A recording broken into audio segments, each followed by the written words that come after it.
안녕하세요, 여러분. 저는 아직 창창한 나이라고 생각하며 살고 있는 30대 후반으로 접어든 여성입니다.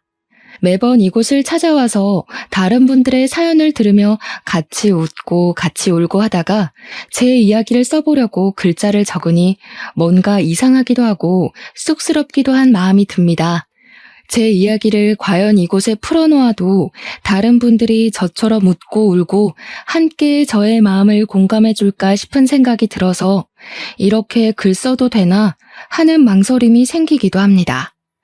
혹시나 제 이야기가 재미없으면 어떡하지 하는 고민이 드는 이 밤에 아무래도 답답한 속을 달래줄 수 있는 곳은 여기밖에 없다는 생각에 글을 적어 내려갑니다.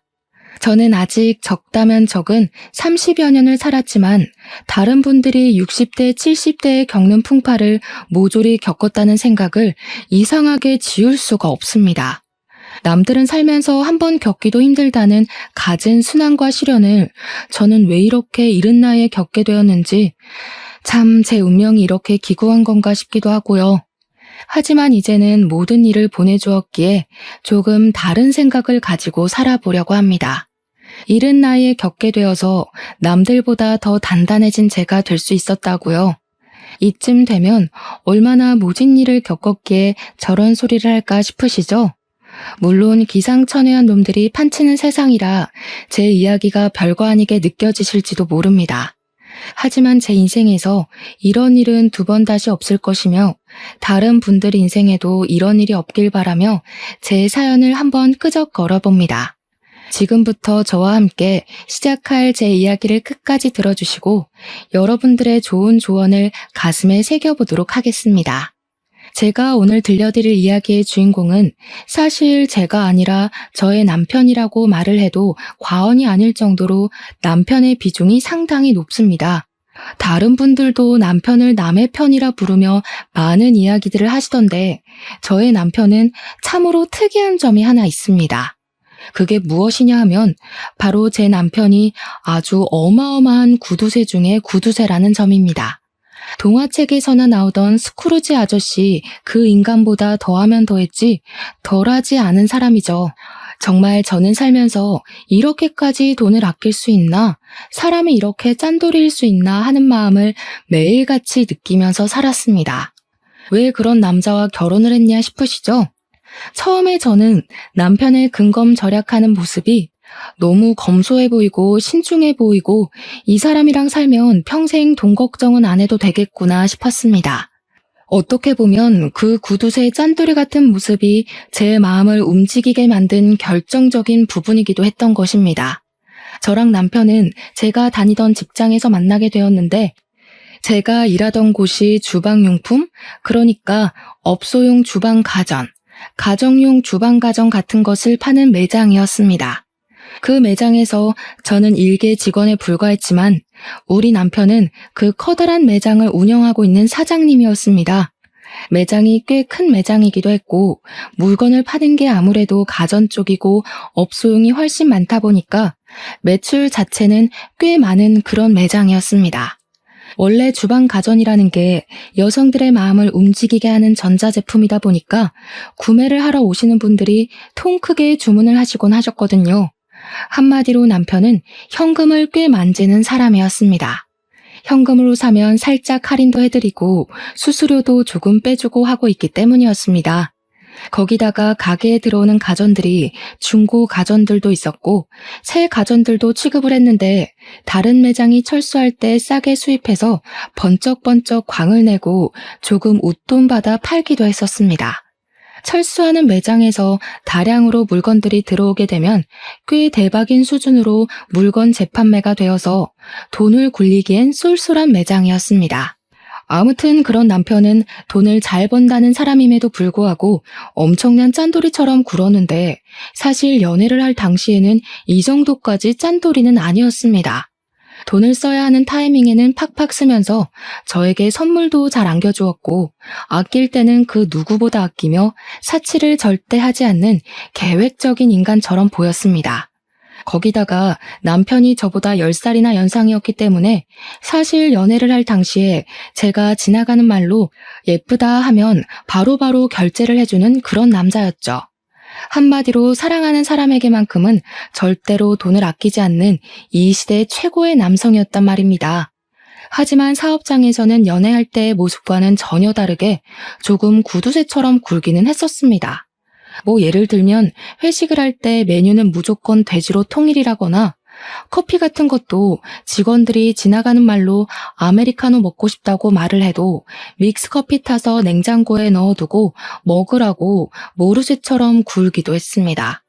물론 저는 그렇게 아끼는 모습이 밉게 보이지 않았고 오히려 사람이 계획적으로 돈을 사용하는구나 멋있다 하고 느끼고 있었습니다. 왜 그런 모습이 멋있었냐고요? 그 이유는 저희 아버지께서 돌아가시기 전에 친한 친구분께 보증을 잘못 써주었다가 집이 쫄딱 망하면서 엄청나게 힘들게 살았기 때문이었습니다. 정말 너무너무 먹고 싶은 음식 한번 제대로 먹지도 못했고 사고 싶은 옷이나 화장품 따위의 것들도 사지를 못했습니다.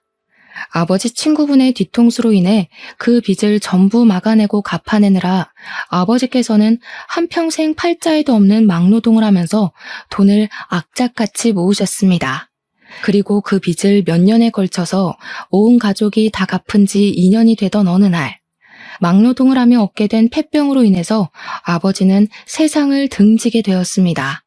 저는 정말 그 이후로 보증은 당연한 이야기고 그 어떤 사람에게도 5만 원짜리 한 장 돈을 빌려줘 본 적이 없는 사람이 되었습니다.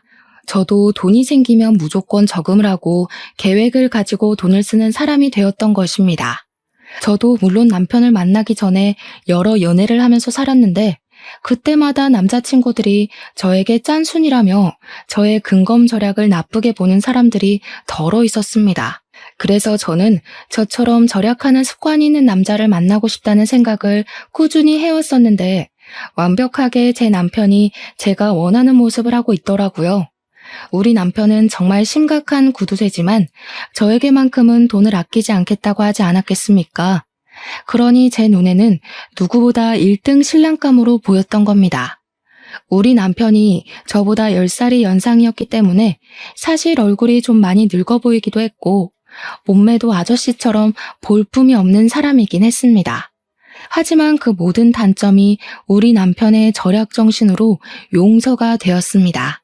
저의 앞으로의 미래를 생각하면 편하게 살 수 있겠다 싶은 그런 남자요. 주방 가전을 다루고 있는 매장을 운영해서 그런 건지 주부들의 세심한 고충을 잘 이해하고 있는 내 남편이 얼마나 든든해 보였는지 상상이나 가실까요? 남편이 물건을 사러 온 주부들에게 입만 딱 열면 주부들이 그 언변에 살살 녹아서 물건을 구매해 가곤 했습니다. 이쯤에서 우리 남편의 자랑 아닌 자랑을 멈추고 이야기를 하자면 저는 남편에게 프로포즈를 받았고 결혼을 하기로 했습니다. 아버지가 돌아가신 이후에 쭉 혼자 살고 계시던 저희 어머니께서도 진심으로 기뻐해 주시면서 저의 결혼을 지지해 주셨습니다. 그런데 참으로 이상하게 말입니다. 도총각을 제가 구제해 주는 것이나 다름이 없음에도 우리 시모가 저를 별로 마음에 들어 하지 않는 게 아니겠습니까? 왜 그런 건지는 모르겠는데 대충 제 예상으로는 아들이 결혼을 한다고 하니까 본인에게 주는 용돈이 줄어들지는 않을까 걱정스러움에 결혼을 반대하는 것 같았습니다. 제가 30 중반쯤 결혼을 했으니 40 중반인 아들에게 얹혀서 살고 계시던 시모가 갑자기 아들이 결혼을 한다고 하니 앞으로의 걱정에 막막했던 것이겠죠. 남편이 그동안 시모를 완전히 모시고 살고 있었는데 남편 또한 저희 집처럼 일찌감치 시부를 떠나보내고 시모 혼자서 남편을 키운 한부모 가족이었기 때문이었습니다. 하지만 시모는 저희 어머니와는 조금 다르게 근검절약과는 거리가 있는 사람이었습니다. 이상하게 시모는 사치를 즐기시는 것 같더라고요. 시댁에 인사를 드리러 방문을 했는데 방 한 칸이 시모가 모은 명품백과 명품 옷들로 가득 차 있는 걸 보고 상당히 놀랐다고나 할까요? 오히려 젊은 저보다 명품 브랜드를 훨씬 많이 알고 매번 새로 나오는 신상품들도 줄줄이 꿰고 있었습니다. 시모의 탐탁지 않음을 견뎌내고 결혼식을 올리고 신혼생활이라는 것을 시작하게 되었는데 진짜 결혼한 지 한 일주일쯤 지났을까요? 황당한 일이 벌어지게 되었습니다. 갑자기 남편이 운영하던 매장에 세무조사가 들어오게 되었는데 남편이 보유한 현금과 주식에 대한 세금을 내야 한다고 신고를 받았다고 하더라고요. 누가 했는지 모르겠지만 남편이 그동안 뒤로 몰래 숨겨놓은 현금들이 꽤 있었고 세무조사가 들어오게 되면서 남편은 그 돈을 다시 옮겨놔야 했습니다. 남편은 세금을 줄이기 위해서 백방으로 발에 땀이 나게 돌아다니며 물어본 결과 보유하고 있는 주식들만 와이프에게 양도를 해도 세금이 줄어들 것이란 이야기를 듣게 되었습니다. 남편은 세금을 내는 돈이 세상에서 제일 아까운 돈이라고 하면서 저에게 주식을 양도해주겠다고 이야기를 했고 사실 저는 끼름칙해서 싫다고 했습니다. 남편은 줄기차게 부부간에 양도를 하는 것이라며 절대로 법적으로 문제될 일이 없으니 안심하라고 저에게 주식을 대거 옮겨두었습니다. 사실 저는 세금이라는 건 국민이라면 누구나 내야 하는 부분이고 이런 행동이 탈세라는 행동이라 생각을 하고 있었습니다. 마음 같아서는 끝까지 받고 싶지 않았죠. 이렇게까지 귀찮은 짓을 벌이며 세금을 내지 않으려고 하는 남편이 이해가 가지 않았습니다. 결혼한 지 3개월이 지났을 때부터 저는 점점 남편에게 실망할 만한 일들이 생기기 시작했습니다. 남편은 병적으로 저에게 돈을 주는 것을 싫어했고 돈을 아끼기 시작했습니다. 어떤 일까지 있었냐 하면요. 제가 올이 나간 스타킹을 버리려고 하자 남편이 득달같이 달려와서는 멀쩡해 보이는데 이걸 왜 버리냐고 잔소리를 하더라고요. 올이 나가서 신을 수가 없다고 했더니 다 사용할 곳이 있다고 하면서 욕실에서 거의 다 쓴 조각난 비누들 있죠? 그걸 모아둔 통을 들고 오는 게 아니겠습니까? 저는 비누들을 버리지 않고 모아둔 남편에게 한 번 놀랐고 그 비누 조각들을 전부 스타킹에 모아서는 씻으라고 던져주는 남편에게 2번 놀랐습니다. 사람이 절약을 하면서 살 줄 알아야지. 예전에는 이 비누들 다 모아다가 빨래하는 데 쓰고 그랬어. 아니, 스타킹을 빨아둔 것도 아니고 제가 신다가 올이 나가서 버리려고 둔 스타킹에 비누 조각을 모아서 거품 내서 씻으라고 하는데 누가 좋겠습니까? 저는 그 행위 자체가 너무 더럽기도 하고 찝찝하기도 해서 그 비누를 쓰고 싶지 않았는데 그 뒤로 제가 그 비누를 얼마나 썼나 감시를 하기 시작했습니다. 그런 숨막히는 분위기 속에서 신혼생활의 분위기가 좋았으면 얼마나 좋았을까요? 그러다 저희에게도 아주 좋은 소식이 찾아오게 되었습니다.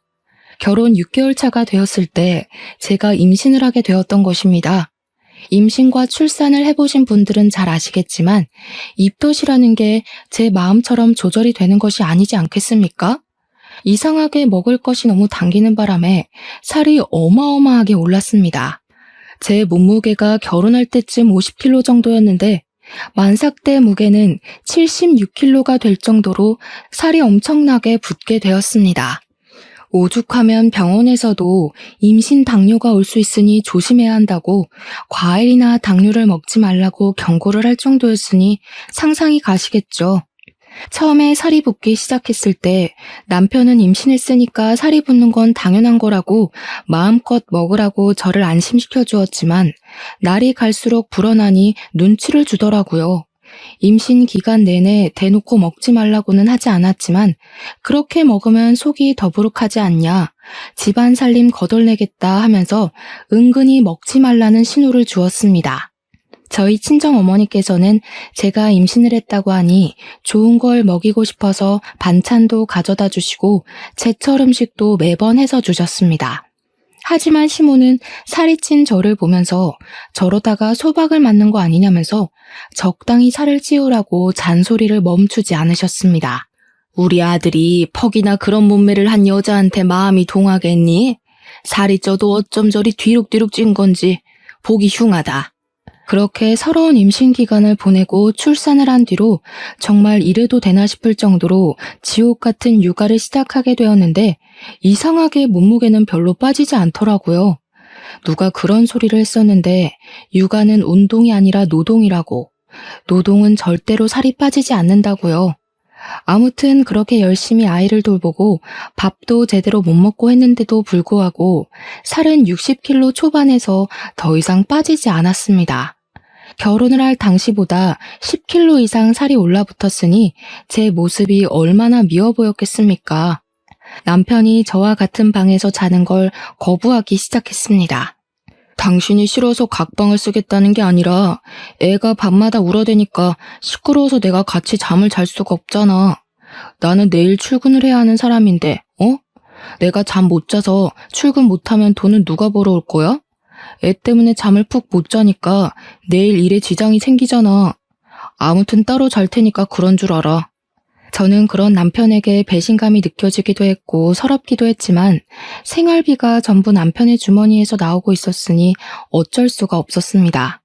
아이가 생후 10개월을 막 넘겼을 때 갑자기 열이 엄청나게 나면서 온몸이 새빨갛게 달아오르고 아기가 힘없이 축축 늘어지기 시작했습니다.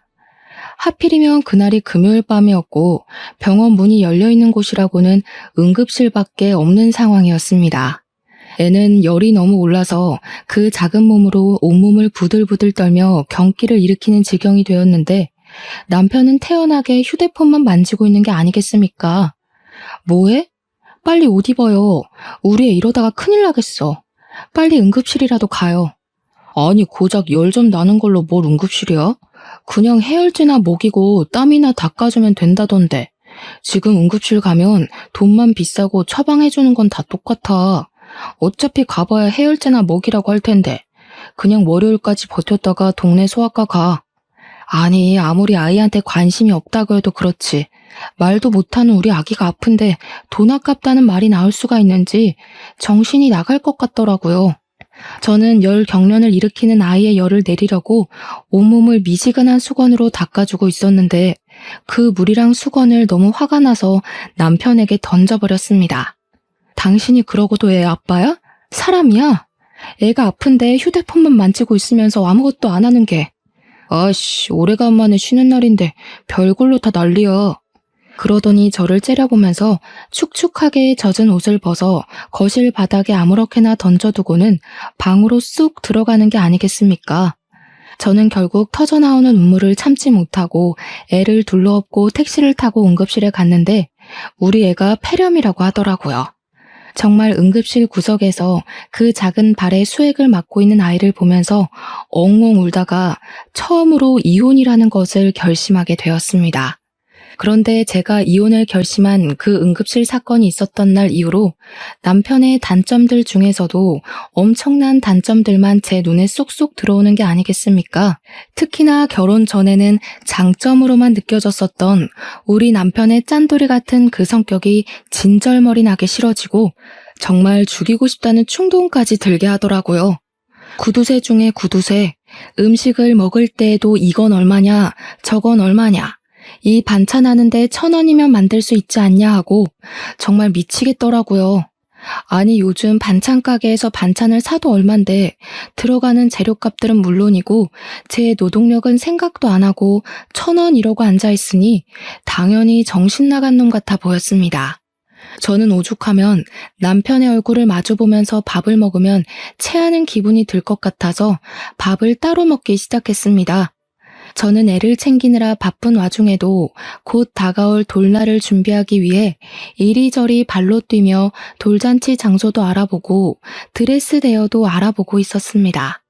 처음으로 맞이하는 생일이기도 하고 우리 아이만큼은 화려하게 첫 생일상을 차려주고 싶은 마음에 주위에도 돌잔치를 할 거라고 신나게 떠들고 다녔습니다. 당연히 우리 남편도 둘도 아니고 하나뿐인 아이인데 돌잔치만큼은 통 크게 신경 써줄 거라고 믿고 있었기 때문에 백방으로 알아보고 다녔습니다. 제가 미리 알아본 업체들과 돌잔치 장소들을 쭉 정리해서 남편에게 보여주면서 처음으로 하는 생일잔치니까 이게 어떠냐 저게 어떠냐 의견을 물어보았습니다. 그러자 남편이 너무나도 시큰둥하게 저를 바라보면서 이야기를 하더라고요. 어차피 첫 생일 애도 기억 못하는 건데 그냥 대충대충 싸게 하자. 돌잔치 오는 손님들한테 금이나 받고 현금이나 챙기는 거지. 누가 요즘 돌잔치에 이렇게 비싼 돈을 태워? 그중에 제일 싼데 아무거나 해, 그냥. 손님들 어차피 뭐 즐기려고 오는 것도 아닌데 구색 맞추기잖아. 그래도 우리 아이 첫 생일인데 어떻게 대충 하자는 말이 나올 수 있어요? 대부분 다 나처럼 생각한다니까. 오는 게 있으면 가는 것도 있다. 딱 이 마인드로 참석하는 거야. 돈만 잘 챙기면 되니까 대충 싼 곳 잡고 뷔페도 저렴한 거 해. 남편은 그 뒤로 정말 아이의 돌잔치 계획에 단 한 줄의 의견도 첨가하지 않았고, 저는 서운한 마음을 가득 안고 여러 업체를 알아보고 결정을 내렸습니다. 남편에게 이 정도 돈이 들어갈 것 같다고 말을 하니까 뭐가 그렇게 비싸냐고 더 싼 곳으로 알아보라고 저에게 핀잔을 주는 것이 아니겠습니까? 뭐만 하면 돈돈거리니까 저도 서운하고 기분이 나빠서 친구들을 만나 수다라도 떨고 와야겠다는 생각이 들더라고요. 그런데 남편이 정말 생활비로 주는 현금이 엄청나게 적기도 했고, 카드를 쓰면 카드 내역이 전부 남편에게 문자로 전송이 되고 있었습니다. 밥 한 끼 밖에 나가서 사 먹는 일이 쉽지 않았다는 이야기죠. 그래서 창피하긴 했지만 남편에게 친구들을 만나러 나가게 현금을 조금 달라고 했습니다. 내가 준 생활비는 다 어디에다 쓰고 돈을 달라고 그래? 그렇게 사람이 계획 없이 살 거야? 잔소리를 실컷 하며 사회생활에서 받은 스트레스를 저에게 다 쏟아내더니 현금 딸랑 2만 원을 주더라고요. 친구들 만나서 얻어먹을 줄도 알아야 한다고 하면서 커피값으로 2만 원이면 충분하지 않냐고 하는데 그 돈을 받으면서 제 처지가 어찌나 서럽게 느껴지던지 친구들을 만나서도 이런 이야기는 차마 못하겠더라고요. 10살이나 많은 남자에게 시집가서 거의 노예나 다름없는 생활을 하고 있다는 걸 제 입으로 어떻게 말을 하겠습니까? 그런데 아주 통쾌하고 기가 막힌 나름의 복수를 할 기회가 찾아왔습니다. 저희 아이가 돌잔치가 있던 그 해가 어머님의 칠순인 해와 겹치게 되었는데 생일도 비슷한 시점이었던 것이었습니다. 남편은 저희 아이 돌잔치는 싸게 빨리빨리 준비를 하라고 손님들에게 돈만 걷으면 된다고 말을 하더니 시모는 최고급 호텔에서 칠순잔치를 해주겠다고 하더라고요. 너무나도 당당하고 뻔뻔하게 저에게 이야기를 하는데 제가 기가 막혀서 무슨 대꾸를 해야 할지조차 감이 오지 않았습니다. 우리 엄마는 고생고생해서 나를 키워주셨는데 내가 그 정도도 못해? 우리 아이는 돈 없다고 동네 지하 뷔페에서 싸게 하자고 하더니 어머님 칠순잔치는 뭐가 다르다고 그렇게 크게 하냐 이거지. 너 진짜 생각이 못됐어. 칠순이랑 돌이 같냐? 우리의 칠순 때는 호텔에서 하겠지. 그걸 지금 말이라고 하는 거야? 우리의 첫 생일인데 칠순이랑 다를 게 뭐야? 야, 너는 우리 엄마가 앞으로 살면 얼마나 더 산다고 그걸 질투하고 그래? 됐고, 그렇게 결정했으니까 앞으로 토달지 마. 남편이 질투라는 단어를 꺼내는데 얼마나 어이가 없던지, 이걸 질투라는 단어로 포장할 수 있는 문제인지 모르겠더라고요. 저는 그 뒤로 이를 갈면서 어떻게든 남편에게 통쾌한 복수를 하겠다고 생각했고 짜증을 꾹꾹 삼키고 어머님의 칠순잔치 식순에 아주 특별한 순서를 넣기로 결심했습니다. 그것은 바로 우리 아이의 돌잔치 식순을 어머님 칠순잔치 중에 끼워 넣기로 결정을 내린 것이었습니다. 남편이 호텔에 예약을 하기 무섭게 호텔 측에 따로 이야기를 해서 칠순잔치와 돌잔치를 같이 넣기로 결정을 내렸고 돌잡이와 돌상도 모두 준비를 마쳤습니다. 그리고 제 친구들이며 지인들에게 일일이 연락을 돌려서 그 잔치 자리에 초대를 했고 어머님 칠순잔치 겸 돌잔치를 제 손으로 모두 준비하기 시작했습니다.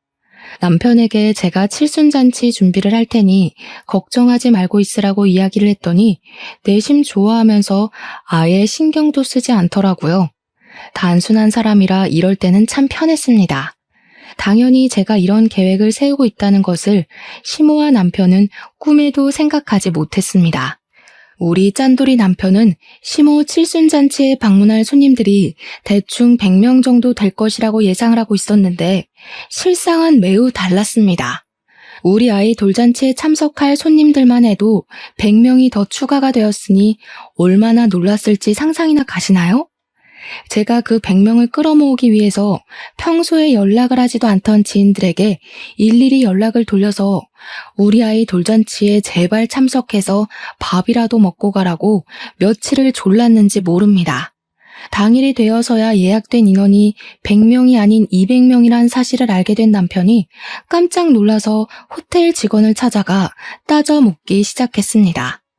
호텔에서 하는 잔치다 보니까 예약 인원수대로 식사가 코스 요리로 준비가 되었고 남편이 예상한 금액의 2배가 나오게 생겼으니 정신이 빠진 사람처럼 분주하게 돌아다니더라고요. 아니, 저희가 예약한 건 100명인데 왜 200명으로 되어 있습니까? 홀을 헷갈린 거 아닌가요? 이렇게 큰 장소를 예약하지 않았는데? 지난번에 손님 200분으로 변경하신다고 전화 받았었는데요. 남편은 직원이 당황해하며 예약 변경된 인원이 맞는다고 말을 하자 울그락 푸르락해져서는 저에게 무슨 짓을 했냐고 소리를 치며 대기실로 찾아왔습니다. 그런데 제가 이미 드레스로 갈아입은 상태였고 저희 아이도 돌잔치 드레스를 입고 있으니 남편이 입을 떡 벌리면서 뒤이어 말을 못하더라고요. 저는 남편에게 아주 태연하게 턱시도를 건네면서 어서 갈아입으라고 했고 남편은 손에 들린 옷을 보면서도 이게 무슨 일인가 의아해했습니다. 한복까지 곱게 빌려 입고는 칠순잔치 한다고 아침부터 신나서 미용실에 가서 화장까지 받고 온 시모는 저와 아이의 모습을 보고 당황해하더라고요. 당연히 본인이 주인공인 줄 알았는데 더 화려한 모습으로 나타난 며느리와 손녀를 보고 입이 떡 벌리신 거죠. 그 모습이 어찌나 통쾌하고 쌤통이던지 마음 같아서는 제자리 뛰기라도 하면서 만세를 부르고 싶었습니다. 어차피 당신이 돈을 아끼라고 했으니까 어머님 칠순잔치 때 우리 아이 돌잔치도 하면 되겠다 하고 생각했지. 당신도 얼른 옷 갈아입고 와. 남편이 어이없다는 듯 헛기침을 했지만 이미 일은 다 벌어진 뒤고 손님들도 하나둘 자리를 잡고 있는데 무슨 뾰족한 수가 있겠습니까? 처음에는 시모 칠순 잔치대로 식순을 했는데 시모는 이미 뒤이어 돌잔치가 시작된다는 것을 알고 있었기에 마음 놓고 기뻐하지도 못하고 인상만 뚱하게 쓰고 있더라고요. 시모 친구들은 아무것도 모르고 있다가 사회자가 이제 2부 식순으로 우리 아이의 돌잔치를 시작하겠다고 하니 다들 벙쪄서는 시모만 쳐다보았습니다. 시모는 그 자리에서 화를 내지도 못하고 불편한 한숨만 꾹꾹 삼키시더라고요. 저는 시모의 칠순잔치 축하 현수막까지 다 뜯어내고 우리 아이의 돌잔치 축하 현수막으로 새로 바꿔 달았습니다. 2부 행사처럼 돌잔치를 하고 돌상에 돌잡이에 스냅 사진이라는 것까지 알차게 다 찍은 다음 밥도 맛있게 먹었습니다. 그날 밥맛이 어찌나 좋던지 시모와 남편의 똥 씹은 얼굴이 반찬이더라고요. 그 이후에 남편은 식대로 나온 금액을 보고 온몸을 부들부들 떨었습니다. 애초에 자식 생일에 돈을 아끼지 않았으면 이것보다 당연히 싸게 먹혔을 텐데 자기 꾀에 자기가 넘어간 것 아니겠습니까? 모든 행사가 끝이 나고 옷을 갈아입고 나왔는데 분노에 휩싸인 시모가 갑자기 제 머리통을 확 치는 게 아니겠습니까? 네가 아주 내 친구들 앞에서 나를 망신 주려고 작정을 하고 덤비는구나. 순간 머리가 울리는데 저도 이성을 잃게 되더라고요. 열이 받으니까 눈에 보이는 게 없어서 저도 그만 시모의 머리통을 그냥 빡 날려버렸습니다. 아무래도 젊은 제가 팔 힘도 훨씬 좋지 않겠습니까? 애써 고정시킨 시모의 머리가 흐트러지고 옆으로 휘청거리시더라고요. 시모가 진짜 아프긴 아팠는지 눈물을 뚝뚝 흘리면서 남편을 바라보는데 남편이 씩씩거리면서 시모 편을 들더라고요. 너 정신 나간 게 틀림없구나. 지금 우리 엄마를 때려? 야, 너네 엄마가 내 머리통 때린 건 눈에도 안 보이냐? 야, 너네 엄마? 이게 진짜 그거랑 그게 같아? 어? 너 식대가 지금 얼마가 나온 줄 알고 이러는 거야? 이 홀 빌리는 데만 1,000만 원이야. 그런데 지금 식대만 2천만 원 나온 게 말이 되냐고. 너네 엄마네 손님들은 돈도 별로 안 내놓고 갔나 봐. 우리 애 손님들은 금반지에 돈봉투 아주 두둑하게 했던데. 그걸 왜 네가 챙겨? 내놔. 어머, 이걸 어쩌지?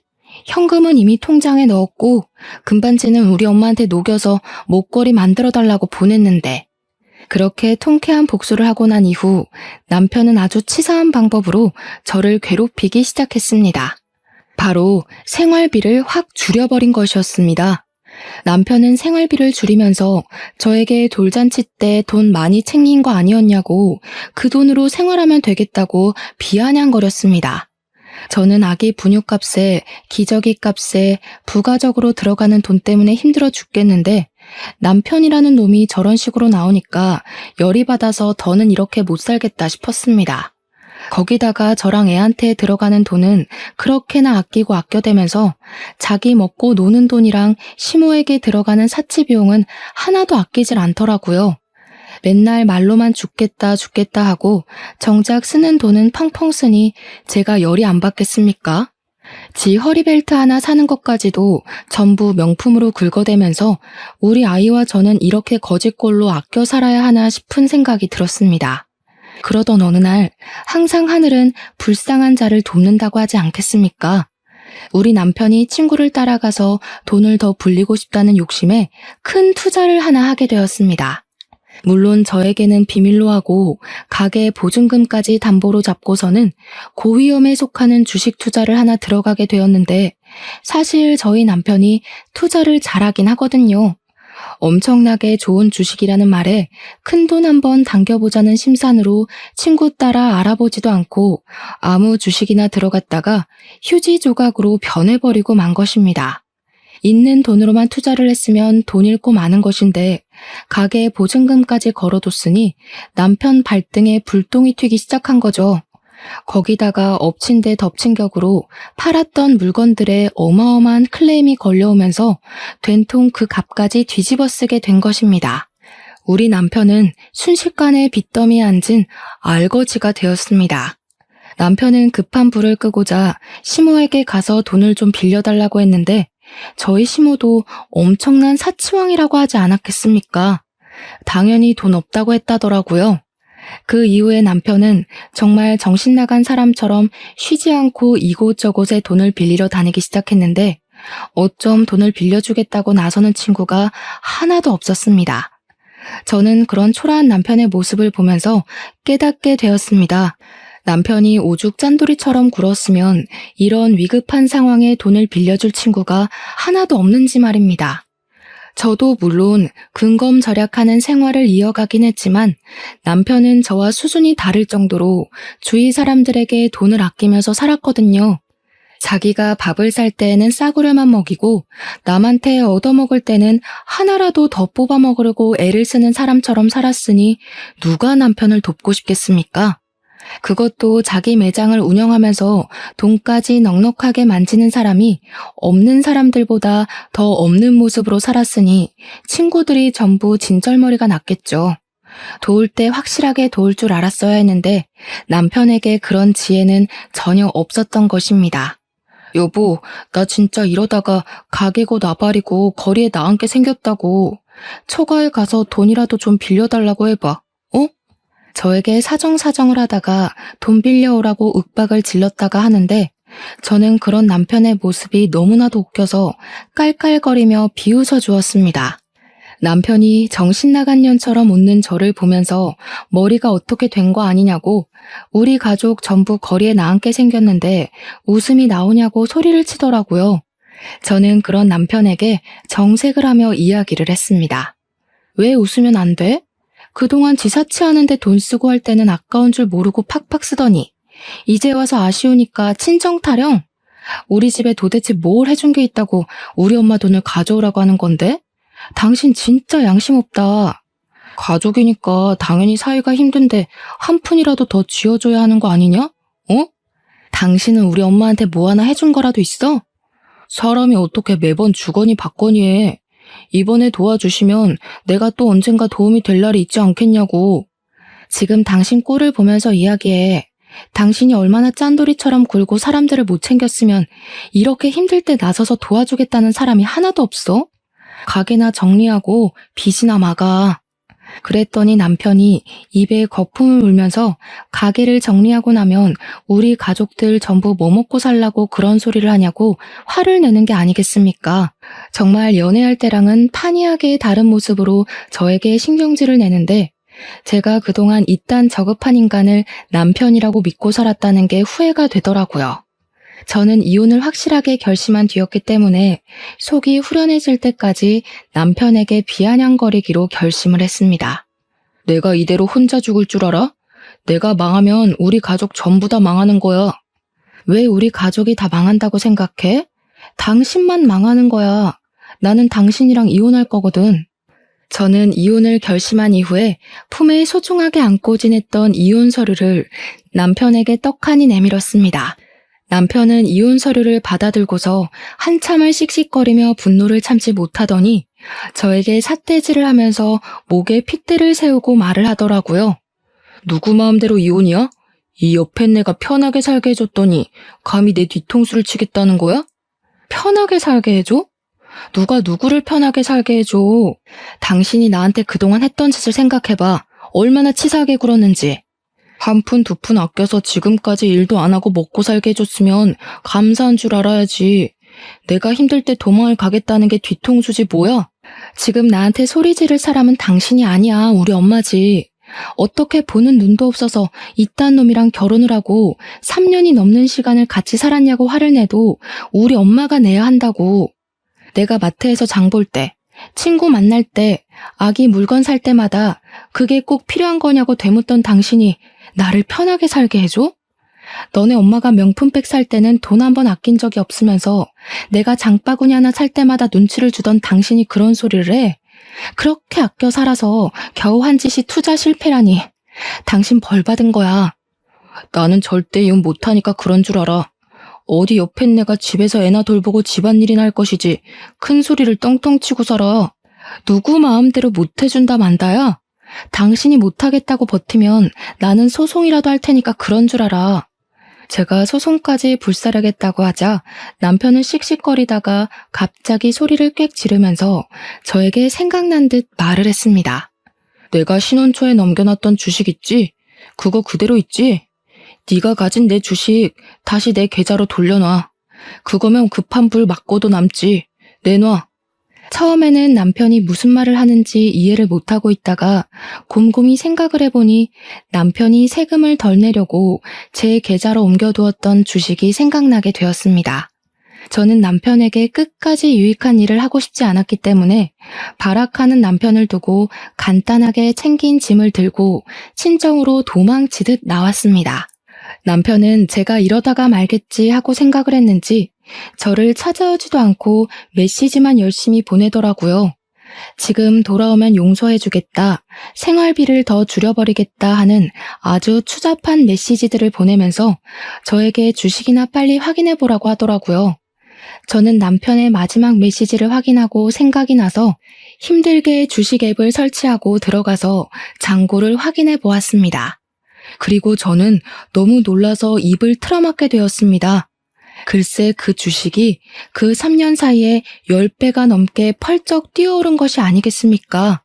저는 정말 제 눈을 비비면서 이게 뭔가 싶어 0이 붙은 숫자를 다시 한번 확인했습니다. 마치 로또를 맞아도 이런 금액을 맞을 수 없을 것이다 싶을 정도로 제 현실을 의심하게 되었고 정말 이 돈이 내 계좌에 들은 잔고가 맞나 몇 번을 확인했습니다. 아무리 눈을 비비고 팔을 꼬집고 해도 그 돈은 그대로 제 계좌에 들어있더라고요. 그 주식이 연예계 엔터테인먼트 회사 주식이었는데 아이돌 그룹이랑 배우들이 성공을 하면서 회사 자체가 몇 년 사이에 대박이 났다는 것입니다. 해외 진출에도 성공하게 되면서 외국 투자자들이 탄탄하게 투자를 했고 그 덕으로 대박이 터져서 엄청나게 성장을 한 회사라고 하더라고요. 제가 너무 의심이 되어서 인터넷 기사까지 검색을 해보았다니까요. 처음에는 분명 1억 조금 넘는 금액이었던 주식이 3년 사이에 10억이 넘게 불어난 걸 보니까 왜 사람들이 주식을 하는지 알 것 같았습니다. 남편은 저에게 확인을 해보았냐고 당장 돌려달라고 말을 하는데 제가 그 돈을 왜 돌려주어야 하는지 모르겠더라고요. 사실 부부간의 재산이고 그 당시에 세금을 내지 않기 위해 양도했던 것이기 때문에 저의 재산이나 다름없는 돈 아닌가 싶었습니다. 그동안 저에게 돈을 가지고 치사하게 굴었던 적이 한두 번이 아니었던 남편에게 이 주식이야말로 정말 복수의 마지막을 장식할 수 있는 기회 아닌가 싶었습니다. 저도 갑질을 하기로 마음을 먹고 변호사를 찾아가서 시집살이 당했던 것, 남편이 생활비로 치사하게 군 것, 마지막으로 양도받은 주식 이야기까지 모조리 털어놓았습니다. 변호사는 저에게 세금을 피하기 위한 불법적인 수법으로 양도를 했기에 이 주식을 굳이 돌려주지 않아도 된다고 말을 하더라고요. 재산 분할을 해달라고 해서 나누게 된다고 하더라도 유책 배우자가 남편이기 때문에 얼마 못 가져갈 거라면서 저에게 단단히 버티라고 하시더라고요. 변호사님까지도 제 편을 들어주시는데 제가 화려한 뒤통수를 때려야 하지 않겠습니까? 남편이랑 시모는 그 주식값이 뛴 것을 보고 계속해서 저를 귀찮게 했지만 저는 그들을 완벽하게 무시했습니다. 결국 남편의 가게가 넘어가고 가게며 집이며 전부 빨간 딱지가 붙어버렸고 우리의 신혼집 또한 경매로 넘어가게 되면서 남편은 시모 집에서 얹혀 살게 되었습니다. 시모는 망해버린 아들이 돈까지 주지 않으니까 사치를 못해서 답답해 죽겠다며 읍소를 했습니다. 결국 둘 다 저를 찾아와 무릎을 꿇고 빌면서 한 번만 도와달라고 사정사정을 하더라고요. 제가 가진 돈의 반의 반만이라도 나눠주면 안 되냐고 잘못했다고 말입니다. 저는 당연히 그들의 처지를 비웃으며 응 안 돼 돌아가 하면서 약을 올렸습니다. 내가 당신한테 돈 가지고 벌벌 기었던 걸 생각하면 이 뒤통수에 몇 배를 돌려줘도 모자랄 지경이야. 앞으로도 그렇게 짠돌이처럼 아껴 살면서 돈 모아서 갚도록 해. 알겠지? 아, 그래도 내가 그동안 살았던 정이 있으니까 밥 사 먹을 돈은 줄게. 그러면서 지갑에서 딱 2만 원을 꺼내서 남편에게 주었습니다. 남편은 돈을 받으면서 부들부들 떨더라고요. 밥 먹는데 무슨 10,000원씩이나 들어? 적당히 분식 같은 거 사 먹어. 그럼 넉넉하게 쓸 수 있어. 아메리카노도 한 잔 먹고. 남편이 벙찐 얼굴로 저를 바라보는데 친정 어머니께서 경찰에 신고를 하셨더라고요. 여기 주거 침입한 사람들 당장 잡아가라고요. 경찰이 와서 시모와 남편을 잡아 끌고 가는데 끝까지 시모는 발악을 하고 남편은 망연자실한 얼굴로 아무 소리도 못하고 질질 끌려나갔습니다. 결국 남편이랑은 7개월의 소송 끝에 이혼을 하게 되었고 재산 분할해주라는 결과가 나오긴 했는데 주식의 10%만 주면 된다고 하더라고요. 쿨하게 딱 1억 송금해주고 끝냈습니다. 저는 남편 덕에 공짜로 얻은 돈으로 우리 아기를 잘 키우면서 행복하게 살고 있어요. 거의 9억이 넘는 돈이 생긴 덕분에 지금은 친정 어머니와 함께 여유 있는 생활을 즐기는 중입니다. 해외까지는 아니지만 국내 여행도 자주 다니고 있고 우리 아이를 위해 부족함 없이 지내고 있어 몸도 마음도 건강해지고 있답니다. 여러분께서 큰 결정을 내릴 때 저의 이야기가 도움이 되길 바라면서 오늘 저의 사연은 여기서 마치도록 하겠습니다. 감사합니다.